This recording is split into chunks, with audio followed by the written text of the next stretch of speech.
Alright, so demolition is basically complete on the church, and as you can see there's one post standing here. There's also one standing way back in the corner, so we're trying to get those two set. The one in the back is the corner post. This one is not quite a corner post, but it'll get us lined up on this side of the existing slab, and then as we go to the other side to extend, that'll give us 2 points that we can triangulate off of to get our square for the back corner post, and then the opposing post to this front one here. And that'll get us where we can have everything all lined up and get all our posts set, and then be ready for start thinking about where our trusses are going to set. And so I want to show you what I came up with to set up these metal posts. So since we don't have a good way to brace metal posts, my original plan was to use a clamp like this that we could just clamp onto the sides of the post, but we didn't have enough clamps. That's the only one we have. So I came up with this. I just made this wooden sleeve that fits around the post, slides over the top, and then we can nail braces into it, and then they're staked into the ground. And you can see down in there we have a little cross brace that we had welded on the bottom of there to keep that post from sinking into the ground. And then the guys are working on getting ready to get cement mixed up and start pouring it in here. So we'll have these two posts set, and then we'll get ready to start the one on this back corner and another one right over here.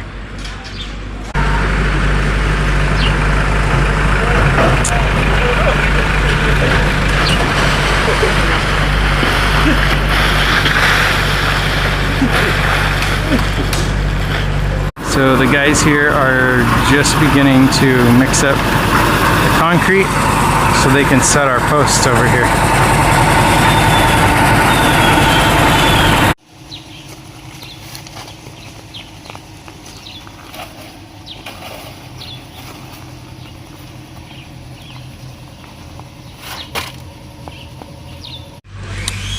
Alright, so we've got the 4 corner posts set, and the workers are getting ready to start setting the rest of them.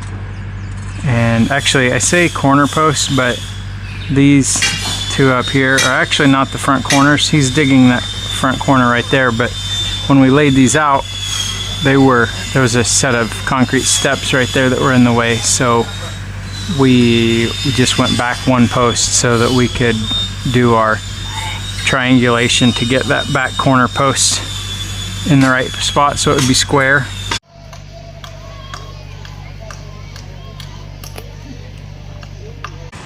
Okay, so just a quick update.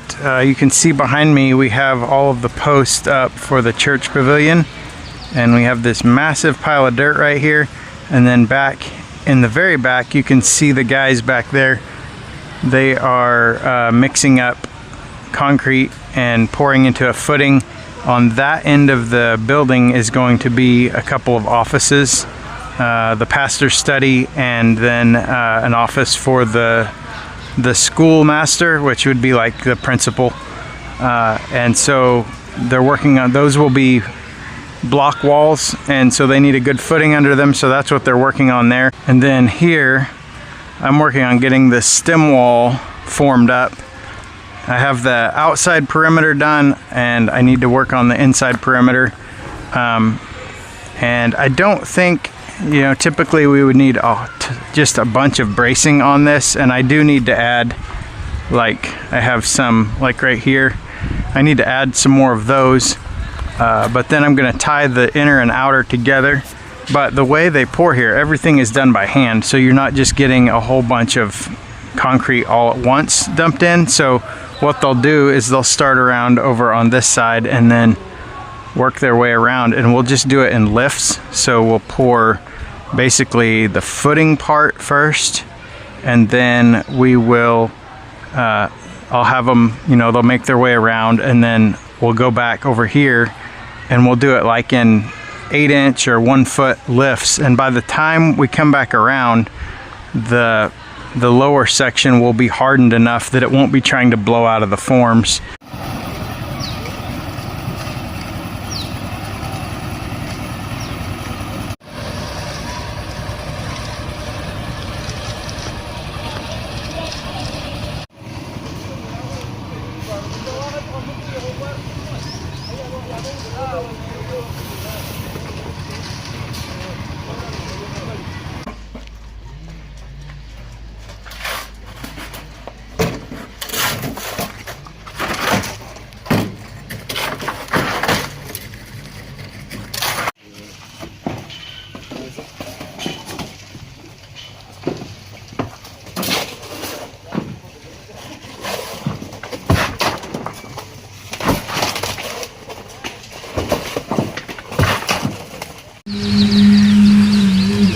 My camera is probably correcting for it, but it's starting to get dark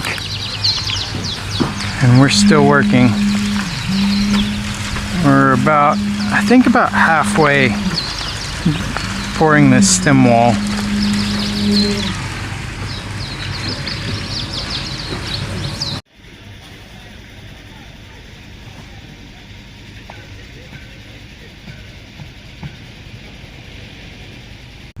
Alright, so we worked late into the night last night in the dark and we didn't get done because our forms were starting to swell out.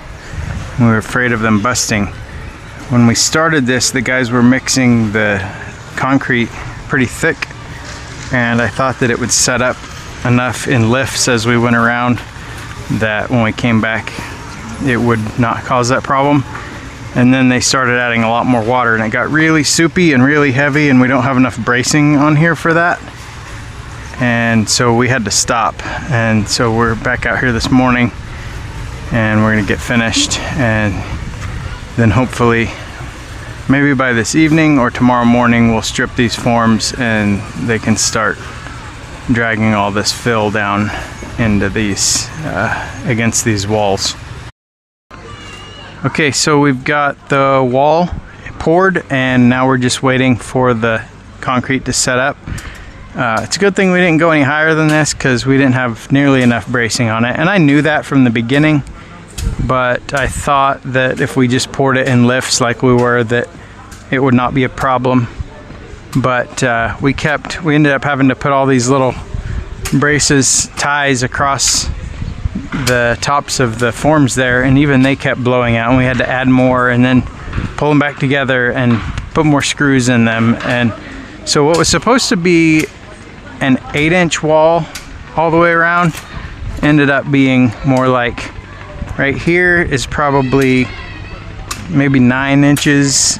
This side's actually consistent. The side over there, it got pretty crazy on us and was maybe like 12 inches wide in some places. I'll go over there and show you. So I had all these kicker braces here and most of them are doing okay. You can see this one here has a bow in it. That one is bowed a little bit. You can see here where the top kind of kicks out. And then around this corner is where it gets the worst. This one, this brace here was really bowing. I found a piece of steel pipe to put in there, but you can see here how wild this is. Now, this board we're using for forms is not plywood, it's called block board, and you can kind of see a cross section of it here. They just take scrap pieces of like 1x boards and plane them to all of the same thickness, and then whatever they have, and they just stack them together and then put this little glued veneer on both sides. And so when it's in full width board form, it works pretty well. It's pretty strong. But when you cut it into these strips, some of these, if you cut in the wrong spot, you end up with a seam in the actual board in there, and all that's holding it together is these pieces of veneer. And then next thing you know, it's breaking on you. So even the stakes like here that I used, a lot of those as I was driving them in, they would break. And here's a end grain shot. You can see the different boards in there. So it's not the greatest thing, but it's what's available here. And so that's what we used, and it worked. We should have, like I said, we should have had way more bracing on this. Typically you would have like probably 8, maybe 2x4s laying on their side up against here, but the 2x4s that we have, I mean, you can tell they're not straight, they're not dimensional, they're rough cut. And so I just opted to do one across there the best we could, and then put those kicker braces on there, and it worked. So it's not the greatest, but it doesn't have to be. This is just a stem wall, and so the next step will be for them to bring all this fill, which this stem wall is the same height as the existing slab, and you can see this mountain of fill it's at least 2 feet higher. So by the time they get it all moved down into here, should be pretty close. We might need to bring in just a little bit more, but so we'll get these forms taken off as soon as this gets set up and get this filled in, and we'll be ready to start thinking about our slab. And the guys here went immediately from bringing concrete for my stem wall, and now they're over here laying blocks. I don't even think they took a break. They just came right over here. So they lay blocks for the offices that are going to be here in the church. And these blocks are not, they're not like, well, there's one right there. That's like what we're used to in the US, the hollow cinder block. But most of these blocks are just solid concrete. They're really heavy, and these guys just pick them up, throw them around like they're nothing, and they break them to whatever size they need them to be, and they don't really worry about making it super perfect. You can see down in there, it's not really great. Of course, that's going to be underground, but when they're done, they'll scrape all that off, and then they'll plaster over this whole thing, and it'll be a nice smooth wall. You can kind of see on the shop over there, they actually come back and kind of etch in the mortar lines with chisel to make it look nice and clean. Those aren't necessarily actually where the blocks are.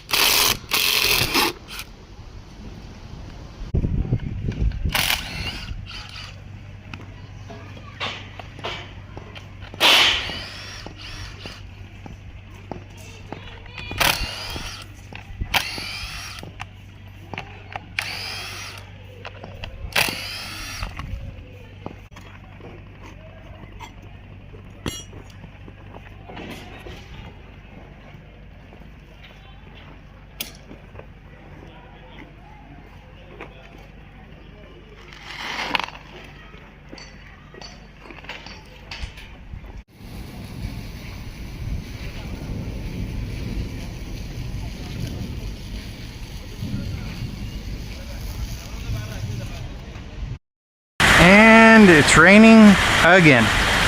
So it really is dry season here, but it has rained, I think, every day except for once, and they are blaming it on me because every time I'm here it rains.